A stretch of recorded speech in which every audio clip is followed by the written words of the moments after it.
Hello everyone welcome back. आमी last भिडिओत कि discuss करिलो आमी कठिन अवस्थार प्रकारসমূह कि पालो आमी क्रिस्टेलीय पदार्थ और अनियताकार पदार्थ सिहतर धर्मসমূहर विषय आमी अध्ययन करिलो। एटा नेक्स्ट आमी एटु भिडिओत चाम जे आमार क्रिस्टेलीय कठिन पदार्थসমূह कि भागत भाग करा होइसे। आमार यार परा आमार अनियताकार पदार्थखिनि आमी अध्ययन करिब नालागे। आमी जस्ट यार परा चाम कि आमार क्रिस्टेलीय पदार्थসমূह कि भागत भाग करा होइसे। प्रथमते आमी चाम क्रिस्टेलीय पदार्थসমূहर भाग कि तार पिছত प्रतिটো भागर বিষয়ে আমি অলপ অলপকৈ পঢ়িবলৈ চেষ্টা কৰিম। এতিয়া আমাৰ যোনখিনি ক্ৰিস্টেলীয় পদাৰ্থ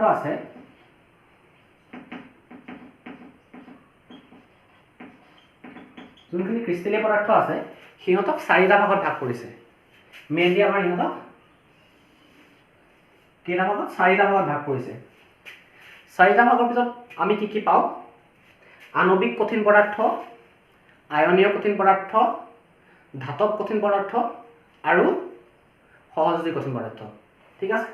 प्रथम कि पालो आमी आणविक कठिन पदार्थ।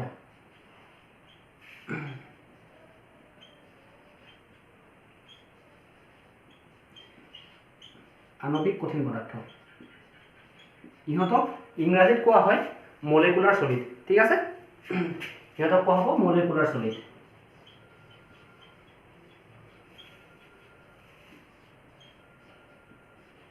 मलिकुलार सलिड। नेक्स्ट आमी कि पालो आयनीय कठिन पदार्थ। आयनीय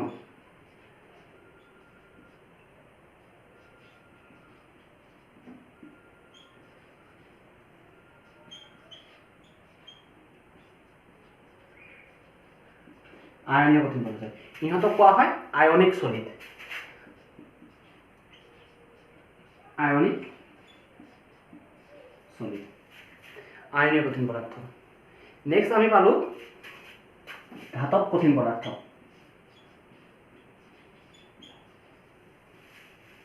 धातव कठिन पदार्थ इहतक कोৱা হয় मेटेलिक सलिड। मेटेलिक सलिड और एकेबारे शेषत पालो आमी कि सहयोजी कठिन पदार्थ।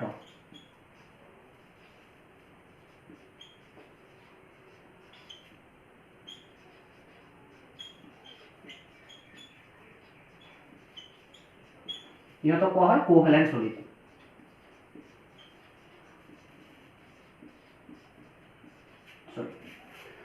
कि पालो आमी आणविक कठिन पदार्थ, आयनीय कठिन पदार्थ, धातव कठिन पदार्थ और सहयोजी कठिन पदार्थ। एतिया आमी प्रत्येकरे विषय अलग अलगকৈ एक्सट्राके अध्ययन करिम। एतिया फार्स्ट आमी स्टार्ट करिम आणविक कठिन पदार्थ बा मलिकुलार सलिड काक कय। आणविक कठिन पदार्थ और इंग्राजीत कोৱা হয় मलिकुलार सलिड। आमी চেষ্টা करिम आणविक कठिन पदार्थ विषय पঢ়িবলৈ।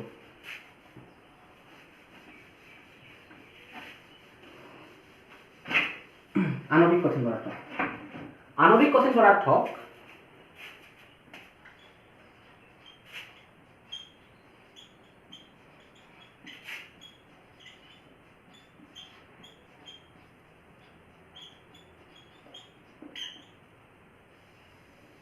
आणविक कठिन पदार्थ आणविक कठिन पदार्थসমূह गठित হয় অণুৰে। ইয়াত ইংৰাজীত কোৱা হয় মলিকুলাৰ সলিড আৰু ইহঁত গঠন হয় কিহেৰে? অণুৰে। অণু বা ইংৰাজীত কোৱা হয় ইহঁতক মলিকুল বুলি।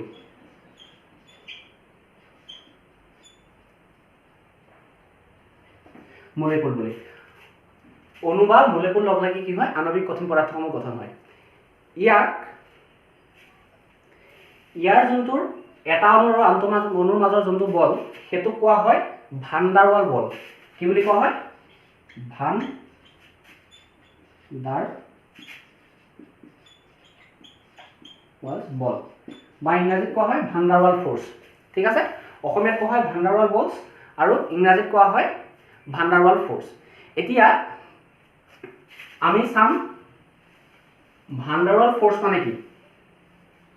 ঠিক আছে, আমি নেক্সট অধ্যয়ন কৰিম কি ভান ডাৰ ওয়ালস ফোৰ্স মানে কি বা ভান ডাৰ ওয়ালস বল মানে কি। এতিয়া আমি আমাৰ ফার্স্ট ইয়ার কিছুমান বস্তু পাইছিলো ডাইপোল বা দ্বিমেরু। ঠিক আছে, দ্বিমেরু পাইছিলো। দ্বিমেরু মানে কি দুটা ইকুয়াল এন্ড অপোজিট চার্জ ধৰি লোৱা এটা পজিটিভ চাৰ্জ আছে এটা নিগেটিভ চাৰ্জ আছে দুইটা ইকুৱেল চাৰ্জটো একেই সিহঁতৰ চাইনটো বেলেগ এটা পজিটিভ এটা নিগেটিভ যদি আমি সাম ডিষ্টেন্সৰ ইহঁতক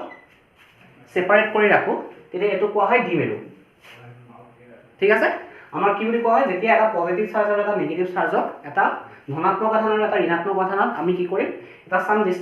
ডিষ্টেন্সৰে সিহঁতক কি কৰিম দূৰত্ব সিহঁতক ৰাখিম তেতিয়া তাক কোৱা হয় দ্বিমেৰু এতিয়া এনেকুৱা দ্বিমেৰু সমূহৰ মাজৰ যোনটো কি হ'ব বল হ'ব ধৰি লোৱা আৰু এটা দ্বিমেৰু আছে এটা দ্বিমেৰু এতিয়া চোৱা এটা দ্বিমেৰু এটোৰে এটা দ্বিমেৰু এটো ইহঁতৰ মাজত যোনটো বল আছে নেকি এটা নিগেটিভ চাৰ্জ আছে ইয়াৰ এটা পজিটিভ চাৰ্জ আছে এতিয়া আমি সকলোৱে জানো পজিটিভ আৰু এটা নিগেটিভৰ মাজত সদায় কি হয় আকৰ্ষণ হয় বা এট্ৰাকচন হয় সিহঁতে ইহঁতৰ মাজত কি হয় এটা আকৰ্ষণী বল থাকিব আৰু এটোকে কোৱা হয় এনেকুৱা ধৰণৰ যোনখিনি বল সেইখিনি কোৱা হয় ভান ডাৰ ওয়ালছ বল ঠিক আছে ভান ডাৰ ওয়ালছ বল কোৱা হয় যোনখিনি কেনেকুৱা ধৰণৰ যোনখিনি আমাৰ দ্বিমেৰু আছে বা ডাইপোল আছে সিহঁতৰ মাজত যোনখিনি ইন্টাৰেকচন সিহঁতক কোৱা হ'ব ডাইপোল ইন্টাৰেকচন যোনটো ইংৰাজীত কোৱা হয় ডাইপোল ইন্টাৰেকচন তেনেকুৱা ধৰণৰ ইন্টাৰেকচনখিনি কোৱা হ'ব ভান ডাৰ ওয়াল ফোৰ্স ঠিক আছে আৰু এই ভান ডাৰ ওয়াল ফোৰ্সবোৰ সদায় কি হয় দুৰ্বল হয় নেক্সট আমি ইয়াত পঢ়িম আণবিক কঠিন অৱস্থাৰ ভাগ কি আমি চাও আণবিক কঠিন পদাৰ্থৰ ভাগ কি ঠিক আছে আণবিক কঠিন পদাৰ্থৰ এক নম্বৰ ভাগ হৈছে অধ্ৰুৱীয় কঠিন পদাৰ্থ অধ্ৰুৱীয় আণবিক কঠিন পদাৰ্থ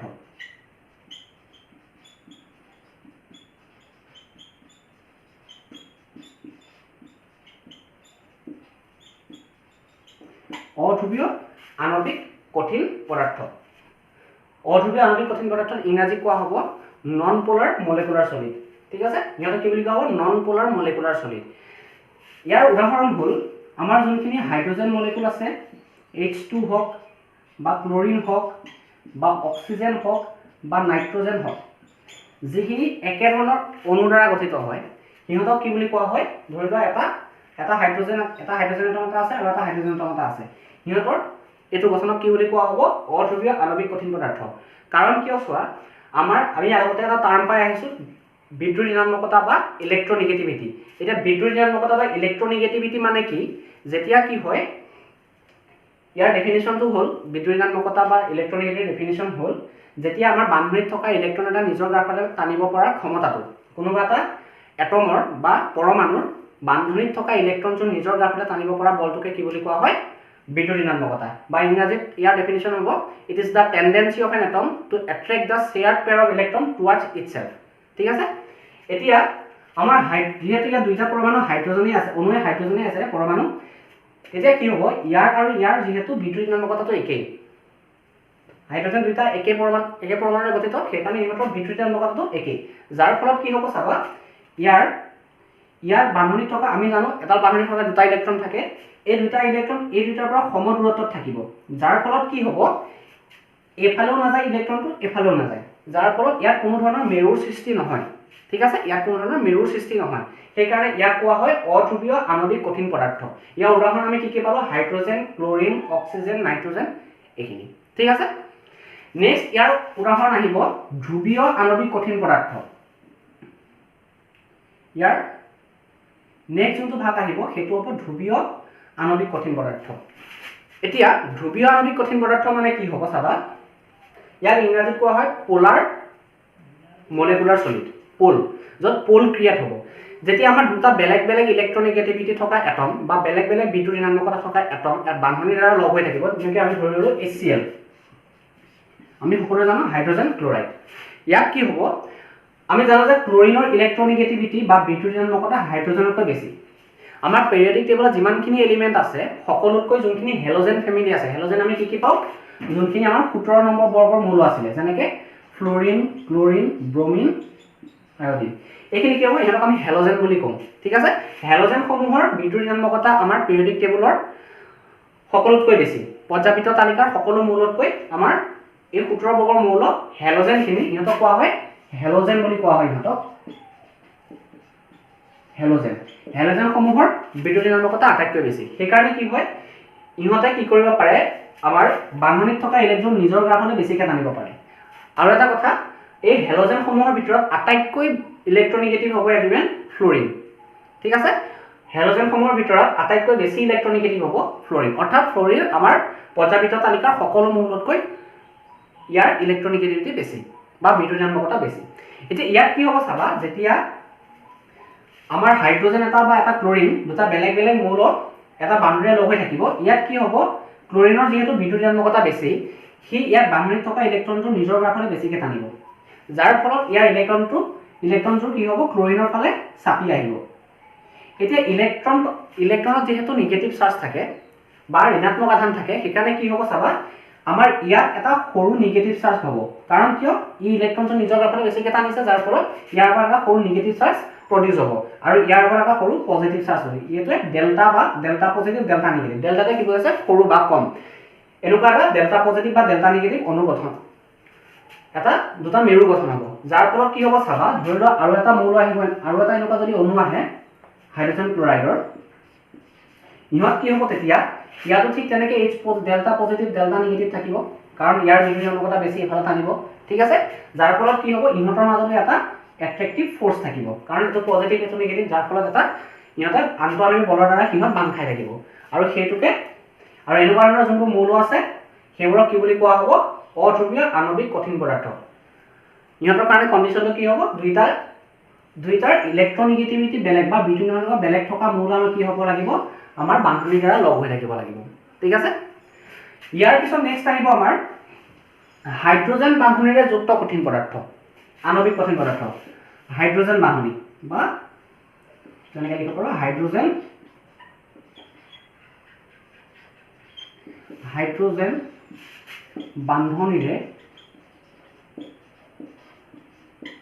বান্ধনীৰে যুক্ত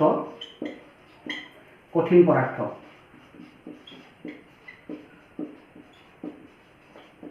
হাইড্ৰোজেন বান্ধনীৰে যুক্ত কঠিন পদাৰ্থ এতিয়া হাইড্ৰোজেন বান্ধনী মানে কি আমি প্ৰথমতে চাব লাগিব হাইড্ৰোজেন বান্ধনী মানে কি হাইড্ৰোজেন বান্ধনী কেনেকৈ গঠন হয় বা হাইড্ৰোজেন বান্ধনী মানে কি এতিয়া চাবা কি হ'ব সৰি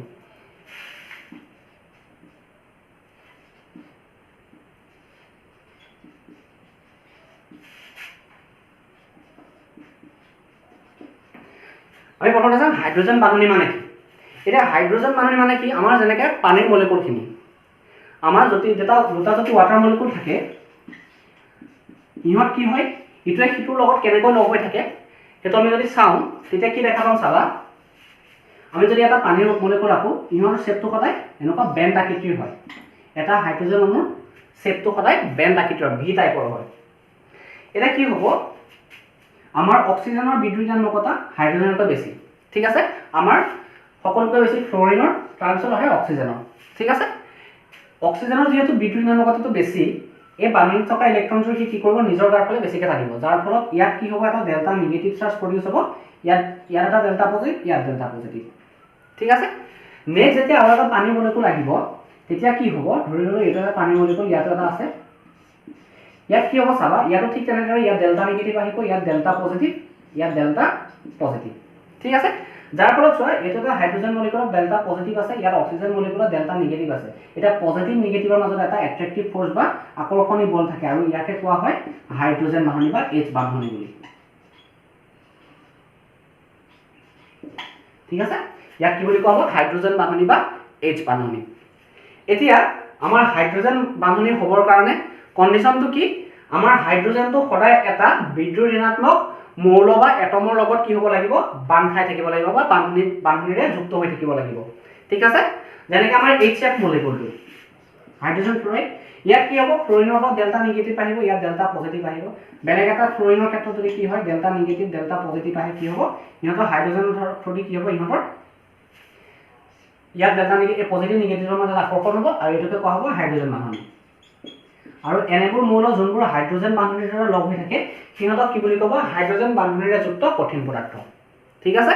এইখিনি আমি ভাগ কি পালো এতিয়া আণৱিক কঠিন পদাৰ্থৰ ভাগ কি পালো প্ৰথম পালো আমি কি অধ্ৰুৱীয় আণৱিক কঠিন পদাৰ্থ যোনখিনি আমাৰ সেম এটমৰ লগ হৈ যায় হাইড্ৰোজেন লগ হৈ পেলাই গঠন হ'ব যেনেকৈ অক্সিজেন লগ হৈ গঠন হ'ব তাৰপিছত নেক্সট কি পালো ধ্ৰুৱীয় আণৱিক কঠিন পদাৰ্থ যিখিনি কোৱা হয় পোলাৰ মলিকুলাৰ সলিড আৰু লাষ্টত কি হাইড্ৰোজেন বান্ধনীৰে যুক্ত কঠিন পদাৰ্থ ঠিক আছে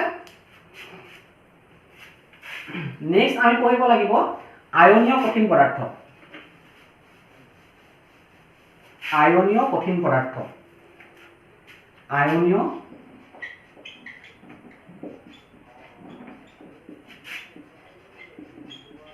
কঠিন পদাৰ্থ বা ইংৰাজীত ইয়াক কি বুলি কোৱা হ'ব আয়নিক সলিড আয়নিক সলিড এতিয়া ইয়াৰ নামটো শুনিয়া লাগিছে যে ইয়াত কি টাৰ্ম আছে আয়নিক সলিড বা আয়ন আয়ন এতিয়া আমি আয়ন কি কি পাইছো এনায়ন আৰু কেটায়ন যেটোৰ ওপৰত পজিটিভ চাৰ্জ থাকে তাক কোৱা হয় কেটায়ন কেটায়ন আৰু যেটোৰ ওপৰত নিগেটিভ চাৰ্জ থাকে তাক কি বুলি কোৱা হয় এনায়ন যাৰ ওপৰত পজিটিভ চাৰ্জ থাকিব তাক কোৱা হ'ব কেটায়ন যাৰ ওপৰত নিগেটিভ চাৰ্জ থাকিব তাক কোৱা হ'ব এনায়ন এতিয়া এনেকুৱা এনায়ন আৰু কেটায়ন লগ হৈ যোনবোৰ আমাৰ অনুগঠন হয় সেইবোৰক কি বুলি কোৱা হ'ব আয়নীয় কঠিন পদাৰ্থ বা আয়নিক সলিড এতিয়া ইহঁতৰ উদাহৰণ আমি কি দিব পাৰো সোডিয়াম ক্লোৰাইড ঠিক আছে সোডিয়াম ক্লোৰাইড আমি সোডিয়াম ক্লোৰাইডৰ গঠন আগতেও পাই আহিছো হলো এবাৰ চাও আমাৰ সোডিয়ামৰ ক্ষেত্ৰত ইয়াৰ বাহিৰতম কোণত কেটা ইলেক্ট্ৰন থাকে এটা কাৰণ সোডিয়ামৰ পাৰমাণৱিক ক্ৰমাংক কিমান ইয়াৰ এটমিক নাম্বাৰ হৈছে 11 আমি ইয়াৰ বাহিৰটো কেনেকৈ লিখিব পাৰো 2 + 8 + 1 মানে ইয়াৰ বাহিৰতম কোণত এটা ইলেক্ট্ৰন থাকে আমি কি হয় সোডিয়ামে কি কৰিব সি নিজৰ এটা ইলেক্ট্ৰন এৰি পেলাই কি কৰিব আমাৰ Na+ গ্ৰহণ কৰিব কাৰণ যেহেতু ইলেক্ট্ৰন এৰিছে সেইকাৰণে ইয়াৰ ওপৰত কি হ'ব এটা পজিটিভ চাৰ্জ আহিব আমি কি লিখিব পাৰো Na+ আৰু ইয়াৰ পৰা এটা ইলেক্ট্ৰন ওলাই যাব ঠিক আছে নেক্সট কি হ'ব আমাৰ ক্লোৰিনৰ ক্ষেত্ৰত কি হয় ক্লোৰিনৰ পাৰমাণৱিক ক্ৰমাংক 17 ইয়াক আমি কেনেকৈ লিখিব পাৰো 2 + 8 + 7 ঠিক আছে আমি কি জানো সদায় ইহঁতে বাহিৰতম কক্ষপথটো বাহিৰতম যুগটো অৰবিটেল থাকে সিহঁতে এইটো পূৰ্ণ কৰিব বিচাৰে বাহিৰতম সেলটো কি কৰিব বিচাৰে পূৰ্ণ কৰিব বিচাৰে যাৰ ফলত কি কৰিব ই 7টা ইলেক্ট্ৰন আছে আৰু এটা ইলেক্ট্ৰন গ্ৰহণ কৰিব বিচাৰিব যাৰ ফলত কি কৰিব Cl নিগেটিভে Cl কি কৰিব এটা ইলেক্ট্ৰন গ্ৰহণ কৰি পেলাই Cl নিগেটিভ ফৰ্মেশন কৰিব হয় এতিয়া এই Na+ আৰু Cl- লগ হৈ সদায় NaC কি গঠন হ'ব আমাৰ NaCl গঠন হ'ব ঠিক আছে আমাৰ কি হয় Na+ আৰু Cl- ৰ মাজত এটা আকৰ্ষণী বল হৈ পেলাই কি হ'ব NaCl গঠন হ'ব এটা কথা সদায় মন কৰিবা আমি এটা কথা জানিব লগা কথা যে কি আমি সোডিয়াম ক্লোৰাইডটো কোনোদিনা এনেকৈ নিলিখো এনেকৈ বান্ধনি দি পেলাই সোডিয়াম ক্লোৰাইড কোনোদিনা নিলিখো কাৰণটো কি কাৰণ ইহঁতৰ মাজত কোনো ধৰণৰ বান্ধনি গঠনেই নহয় ইহঁতৰ মাজত কি হয় জাস্ট এটা আকৰ্ষণী বল হৈ পেলাই দুটা লগ হৈ থাকে সেইকাৰণে সিহঁতক আমি কেনেকৈ লিখো NaCl ডাইৰেক্ট লিখো কিন্তু ইহঁতৰ মাজত আমি কেতিয়াও বান্ধনি নিদিওঁ এটা এটা জানিব লগা কথা আৰু এনেকুৱা ধৰণৰ জমিত যোনবোৰ চোৱা এইটো এটা পজিটিভ চাৰ্জ থকা স্পেচিছ আছে এটা নিগেটিভ চাৰ্জ থকা স্পেচিছ দুইটাৰ মাজত লগ হৈ পেলাই কি গঠন হৈছে এটা কঠিন পদাৰ্থ গঠন হৈছে সোডিয়াম ক্লোৰাইড আৰু এইখিনিকে কি বুলি কোৱা হয় এনেকুৱা ধৰণৰ কঠিন পদাৰ্থ যোনবোৰ কেটায়ন আৰু এনায়ন বা পজিটিভ চাৰ্জ আৰু নিগেটিভ চাৰ্জৰ মাজত আকৰ্ষণ বলৰ দ্বাৰা গঠন হ'ব তাক কোৱা হ'ব আয়নীয় কঠিন পদাৰ্থ বা আয়নিক সলিড ইয়াৰ কিছুমান ধৰ্ম আছে আমি আগতে পাই আহিছো আয়নীয় কঠিন পদাৰ্থসমূহ আমি ইয়াৰ ধৰ্মসমূহ আগতে পাই আহিছো কি ইহঁতৰ ভাঙিবলৈ বহুত টান ইহঁত কি হয় ভাঙিবলৈ বহুত টান কাৰণ ইহঁত কি হয় আমাৰ পজিটিভ চাৰ্জ আৰু নিগেটিভ চাৰ্জৰ মাজত কি হয় ইলেক্ট্ৰষ্টেটিক ফ'ৰ্চ ইংৰাজীত কোৱা হয় ইলেক্ট্ৰষ্টেটিক ফ'ৰ্চ আৰু অসমীয়াত কোৱা হ'ব তাক স্থিতিবৈদ্যুতিক বল বা ইলেক্ট্ৰষ্টেটিক ফ'ৰ্চৰ দ্বাৰা বান্ধ খাই থাকে যিটো বহুত ষ্ট্ৰং হয় যাৰ ফলত ইয়াক আমি ভাঙিবলৈ টান হয় ইহঁত বিদ্যুতৰ সুপৰিবাহী কিন্তু ইহঁত কঠিন অৱস্থাত বিদ্যুতৰ সুপৰিবাহী নহয় যেতিয়া আমি ইহঁতক পানীত যোগ কৰিম তেতিয়া কি হ'ব ইহঁত কেটায়ন আৰু এনায়নলৈ ভাগি যাব যেনেকৈ সোডিয়াম ক্লোৰাইডে কি কৰে আমাৰ কঠিন অৱস্থাত সিহঁতে বিদ্যুৎ পৰিবহন কৰিব নোৱাৰে কিন্তু ইহঁতে জলীয় অৱস্থাত বিদ্যুৎ পৰিবহন কৰে যেতিয়া আমি মল্টেন ষ্টেট বা আমি ইহঁতক পানীত মিক্স কৰিম কি হ'ব তেতিয়া সিহঁতে বিদ্যুৎ পৰিবহন কৰিব পাৰিব কেনেকৈ চোৱা যেতিয়া আমি সোডিয়াম ক্লোৰাইডটো পানীত দিম সিহঁতে কি কৰিব Na+ আৰু Cl- লৈ ভাগি গুচি যায় যাৰ ফলত ইয়াত যেতিয়া আমি এটা পজিটিভ এণ্ড আৰু এটা নিগেটিভ এণ্ড বা এটা বেটাৰী কানেক্ট কৰিম কি হ'ব আমাৰ সেই পজিটিভ মিৰৰ ফালে সদায় নিগেটিভ ক্লোৰিনখিনি যাব আৰু ইয়াৰ নিগেটিভ মূৰৰ ফালে সদায় পজিটিভ সোডিয়াম ক্লোৰাইডখিনি যাব যাৰ ফলত ইহঁতে বিদ্যুৎ পৰিবহন কৰিব পাৰে সেইকাৰণে আয়নীয় কঠিন পদাৰ্থসমূহে কঠিন অৱস্থাত বিদ্যুৎ পৰিবহন কৰিব নোৱাৰে যদিও সিহঁতে মল্টেন ষ্টেট বা জলীয়া পদাৰ্থ মিক্স কৰাৰ পিছত সিহঁতে কি কৰিব পাৰে পানীত মিক্স কৰিলে সিহঁতে কি কৰিব পাৰে বিদ্যুৎ পৰিবহন কৰিব পাৰে নেক্সট তাৰপিছত আমি পাম মেটালিক সলিড বা ধাতব কঠিন পদাৰ্থ 3 নম্বৰ আমি কি পালো ধাতব কঠিন পদাৰ্থ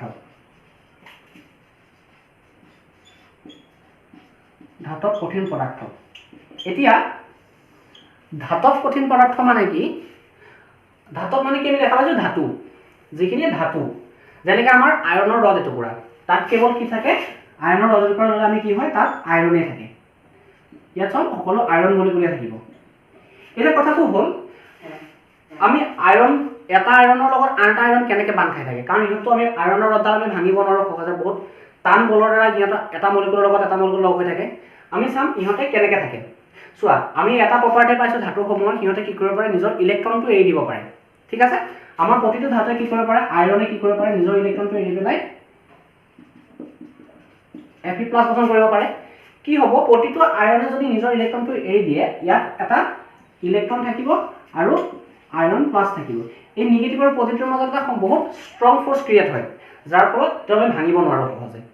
আৰু ইহঁতে কি কৰে, বিদ্যুৎ পৰিবহন কৰিব পাৰে, কাৰণ কিয়, আইৰণসমূহে ইলেক্ট্ৰনটো এৰি দিব পাৰে। ইলেক্ট্ৰনটো এৰি দিয়াৰ ফলত কি হ'ব, এই মুক্ত ইলেক্ট্ৰনটো কি কৰিব পাৰে, বিদ্যুৎ পৰিবহন কৰিব পাৰে, যাৰ ফলত আমাৰ আইৰণৰ ৰড এটুকুৰাই অতি সহজে বিদ্যুৎ পাৰ হৈ যায়। ঠিক আছে, এইখিনি কোৱা হ'ব ধাতৱ কঠিন পদাৰ্থ, যেনেকৈ আইৰণ হওক, জিংক হওক, কপাৰ হওক, এলুমিনিয়াম হওক, সেইখিনি কি হ'ব, আমাৰ ধাতৱ কঠিন পদাৰ্থ। নেক্সট আমি পাম সহযোজী কঠিন পদাৰ্থ।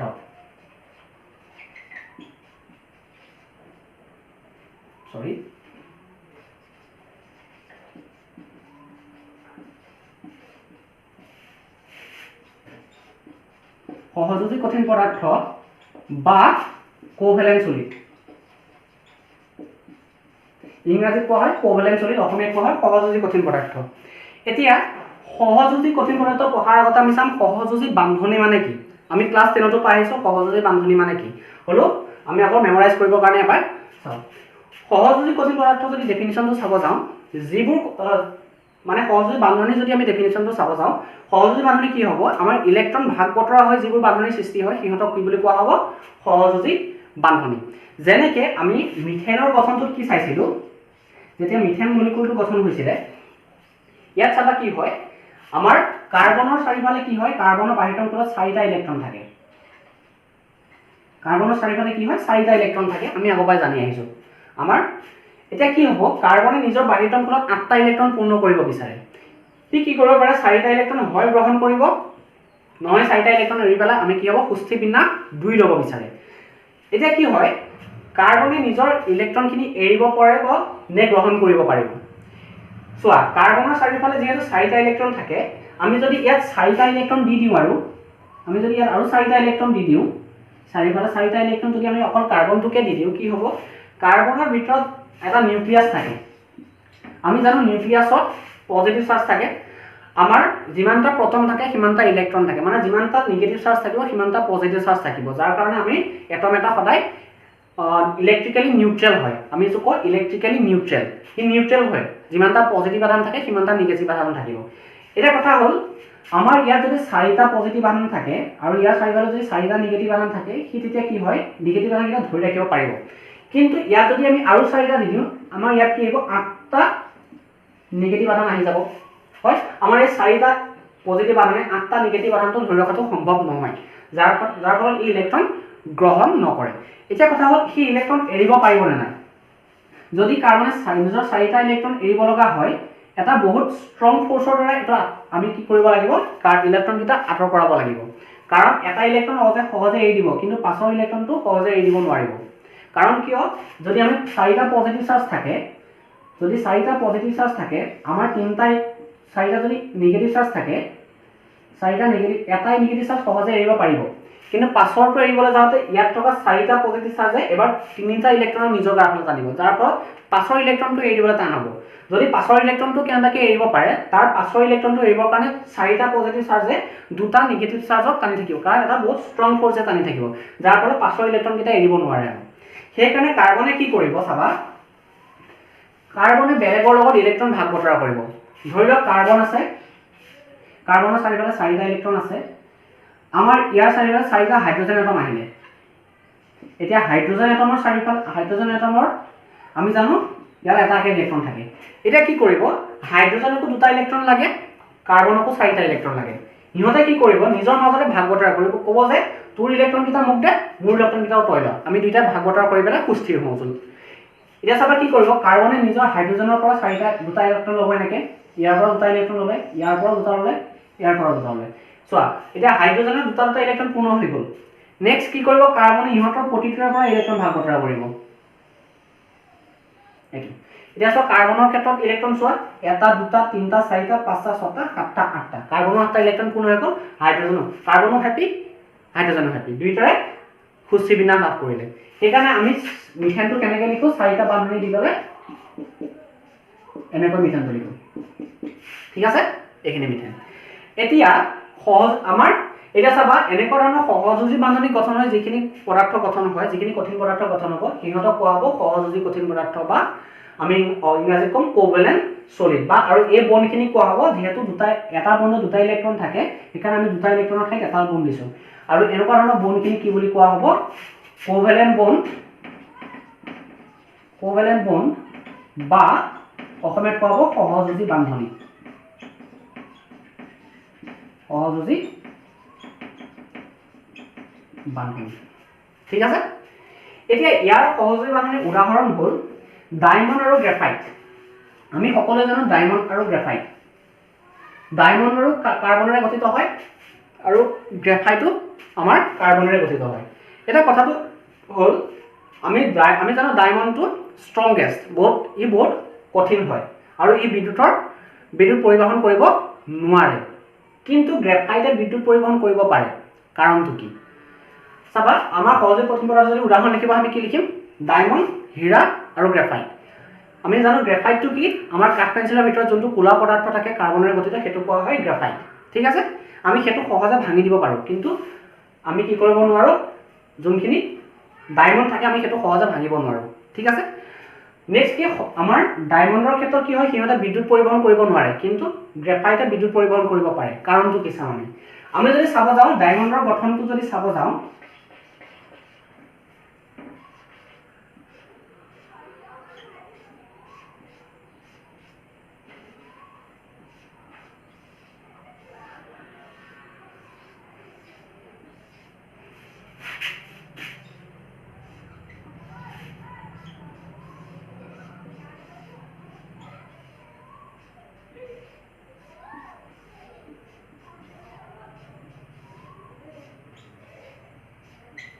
আমাৰ ডায়মণ্ডৰ গঠনটো এনেকুৱা ধৰণৰ হয়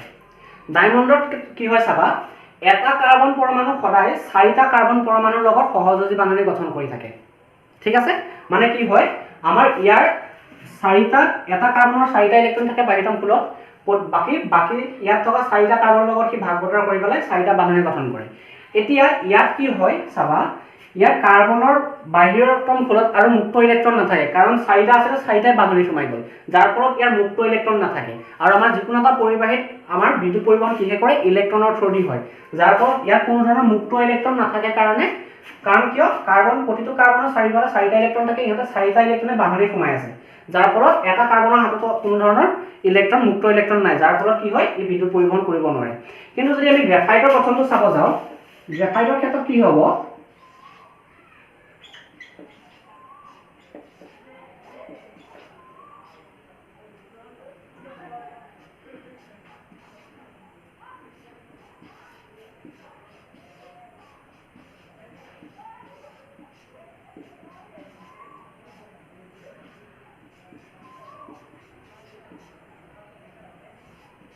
গ্ৰেফাইটৰ গঠনটো এনেকুৱা ধৰণৰ হয় আৰু ইয়াৰ এনেকৈ কি হয় আৰু তলত থাকে যাৰ মাজত কিছুমান লেয়াৰ হৈ পেলাই কি হয় এটা লেয়াৰ দুটা কাৰ্বন গ্ৰেফাইটৰ এটা লেয়াৰ কাৰ্বনৰ এটা লেয়াৰ তাৰ তলত আৰু এটা লেয়াৰ তাৰ তলত আৰু এটা লেয়াৰ তেনেকৈ লেয়াৰ থাকে ঠিক আছে এতিয়া কি হ'ব চাবা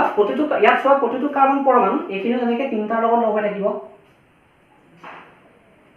এইখিনিও তেনেকৈ 3টাৰ লগত লগ হৈ থাকিব এইখিনিও তেনেকৈ 3টাৰ লগত লগ হৈ থাকিব এইখিনিও তেনেকৈ 3টাৰ লগত লগ হৈ থাকিব ঠিক আছে এটা চোৱা প্ৰতিটো কাৰ্বন পৰমাণুৰ হাতত কেইটা বান্ধনি আছে 3টা বান্ধনি মাত্ৰ সেইকাৰণে কি হয় প্ৰতিটো কাৰ্বনৰ চাৰিওফালে কেইটা ইলেক্ট্ৰন থাকে 4টা প্ৰতিটো কাৰ্বনৰ চাৰিওফালে থাকে 4টা ইলেক্ট্ৰন এতিয়া 3টা ইলেক্ট্ৰন প্ৰতিটো কাৰ্বনৰ 3টা ইলেক্ট্ৰন বান্ধনিত সোমাই আছে সেইকাৰণে কি হ'ব তাৰ বাহিৰতম খোলত এটা ইলেক্ট্ৰন বাকি থাকে কাৰণ 4টা ইলেক্ট্ৰন থাকে 3টা ইলেক্ট্ৰন ইয়াৰ বান্ধনিত সোমাইছে বাকি ইয়াত এটা ইলেক্ট্ৰন খালি থাকে এটা ইলেক্ট্ৰন প্ৰতিটো কাৰ্বনৰ হাতত কি হ'ব এটা ইলেক্ট্ৰন খালি থাকি যায় যাৰ ফলত এই খালি থকা ইলেক্ট্ৰন বা মুক্ত ইলেক্ট্ৰনবোৰে কি কৰিব পাৰে বিদ্যুৎ পৰিবহন কৰিব পাৰে সেইকাৰণে কি হয় আমাক যদি সোধে হীৰাই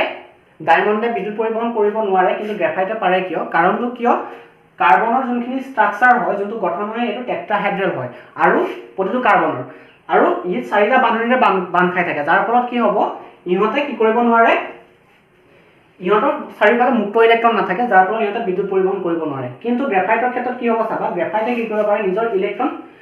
চাৰিটা ইলেক্ট্ৰনৰ ভিতৰত 3টা ইলেক্ট্ৰনে বান্ধনি সোমাব, বাকী এটা ইলেক্ট্ৰন বাকী থাকে, তাক কোৱা হয় মুক্ত ইলেক্ট্ৰন, আৰু সেই মুক্ত ইলেক্ট্ৰনটোৱে কি কৰিব পাৰে, বিদ্যুৎ পৰিবহন কৰিব পাৰে। ঠিক আছে, এইখিনি আছিলে আমাৰ ক্ৰিষ্টেলীয় পদাৰ্থৰ ভাগখিনি। আমি কি পালো ক্ৰিষ্টেলীয় পদাৰ্থৰ ভাগখিনিৰ ভিতৰত? প্ৰথম পালো কি আমি আণৱিক কঠিন পদাৰ্থ, ইংৰাজীত কোৱা হয় মলিকুলাৰ সলিড। সেকেন্ড পালো আয়নিক কঠিন পদাৰ্থ বা আয়নীয় কঠিন পদাৰ্থ, ইংৰাজীত কোৱা হ'ব আয়নিক সলিড। 3 নম্বৰ পালো আমি কি ধাতব কঠিন পদাৰ্থ বা মেটালিক সলিড, আৰু 4 নম্বৰত কি পালো আমি সহযোগী কঠিন পদাৰ্থ বা কোভেলেন্ট সলিড। ঠিক আছে, আমি আণৱিক কঠিন পদাৰ্থৰ ভাগ কি পালো? অধ্ৰুৱীয় আণৱিক কঠিন পদাৰ্থ, ধ্ৰুৱীয় আণৱিক কঠিন পদাৰ্থ। অধ্ৰুৱীয়টো কোৱা হয়, অধ্ৰুৱীয়টোক ইংৰাজীত কোৱা হ'ব নন পোলাৰ, ধ্ৰুৱীয়টোক কোৱা হ'ব পোলাৰ, আৰু হাইড্ৰজেন বান্ধনিযুক্ত কঠিন পদাৰ্থ দা সলিড উইথ হাইড্ৰজেন বন্ড। ঠিক আছে,